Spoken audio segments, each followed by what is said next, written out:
जो है इस महानगर उज्जैन और नदी शिप्रा के कण कण में। आइए सुने उसी पावन नदी शिप्रा से महाकाल के चरणों में।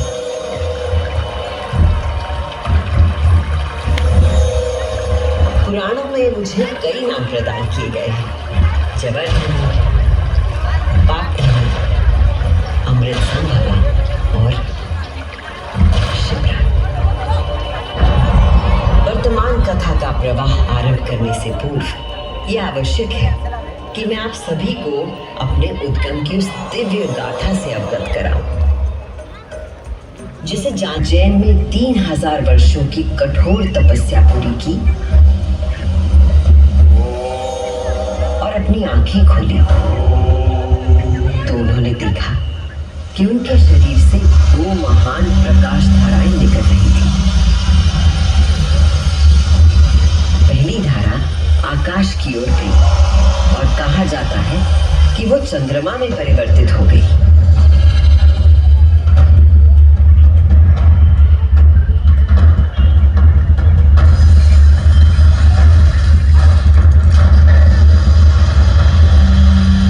और दूसरी प्रकाश धारा पृथ्वी की ओर गई और उसने मेरा रूप धारण कर लिया। और उस प्राचीन काल से बहती आ रही हूं मैं, इतिहास, आध्यात्मिकता, दिव्यता की कहानियां अपने साथ लेकर।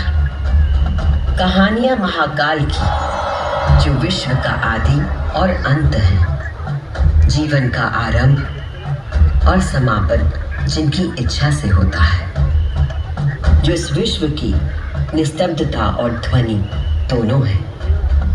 कर्पूरकारं करुणावतारं संसारसारं भुजगेन्द्रहारं सदा वसन्तं हृदयारविन्दे भवं भवानी सहितं नमामि। कर्पूरकारं करुणावतारं संसारसारं भुजगेन्द्रहारं सदा वसन्तं हृदयारविन्दे भवं भवानी सहितं नमामि। कर्पूरकारं करुणावतारं संसारसारं भुजगेन्द्रहारं सदा वसन्तं हृदयारविन्दे भवं भवानी सहितं नमामि। कर्पूरकारं करुणावतारं संसारसारं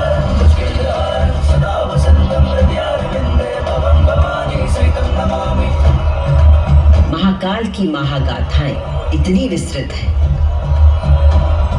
कि वे काल और अंतरिक्ष की सीमाओं को पार कर सकती हैं। और आज मैं आपको इन कथाओं का केवल एक संक्षिप्त अंश प्रस्तुत करूंगी, केवल कुछ चुनिंदा मोती। समस्त सृष्टि महाकाल की अद्वितीय चेतना का संचार है, परंतु जिसके हृदय में स्वयं महाकाल की दिव्य चेतना प्रवाहित होती है, वही है मेरे तट पर स्थित उज्जैनी। स्कंद पुराण में अवंती खंड के अनुसार अवंतिका यानी उज्जैन में सप्त सागर के अस्तित्व के बारे में बताया गया है, जिनमें से एक है रुद्र सागर।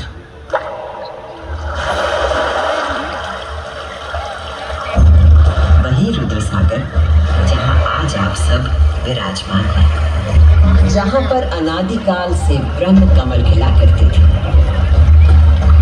जहां भगवान शिव स्वयं अपने गले में धारण मुंडों की माला का प्रक्षालन करते थे। पौराणिक प्रमाणों में मिलता है कि यदि कोई व्यक्ति अनजाने में भी इस जल का स्पर्श करता है तो 7 कुल का उद्धार हो जाता है। संतजन को मोक्ष और जीव को अकाल मृत्यु से त्राण देने हेतु अवंतिकापुरी में अवतरित देवाधिदेव महाकालेश्वर को मैं कृतज्ञ वंदना करती हूँ।